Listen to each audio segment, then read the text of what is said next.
We started Alloy as a spin-out of Oxford University. Founding academics had been running a research group for 25 or 30 years that focused on bringing computational approaches to the design of new alloys. Historically, new alloy design has been done by trial and error, and although that process has been increasingly scientifically informed over the last 100 years, the last 20 years, a combination of better models for what actually goes on inside alloys and a ton of computing horsepower means that people have started taking predictive approaches to this previously empirical field.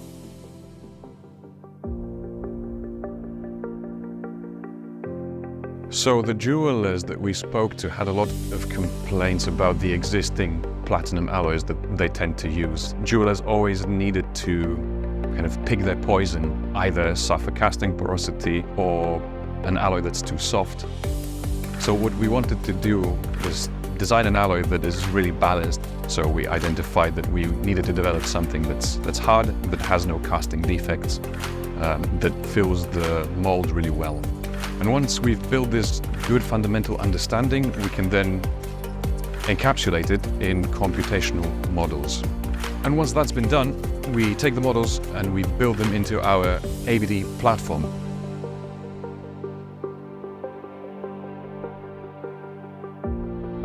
So the ABD platform is something unique to Alloy. It's a proprietary piece of software, and it changes the way that we can design new materials because it allows us to move a lot faster. We then use it to scan a wide composition space. So in the case of jewelry, we looked at platinum mixed with a whole host of elements.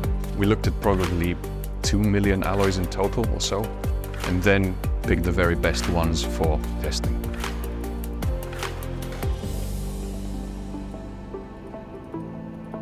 Precious metals are a great area to use computational techniques because they're a terrible area to use trial and error techniques. So it's really unaffordable to do a ton of trial and error with precious metals. There's a real motivation to use approaches where you can be right first time or nearly right first time. We focused on developing an alloy that is hard enough, but not too hard, so that it can still be worked, so that people can still set gems easily. Good castability, so no porosity, good form filling. Jewelers also wanted something that solders easily, has a good bright white color, no staining or no off-white colors, and something that is easy to weld by laser. With our platinum alloys, we ticked all of these boxes.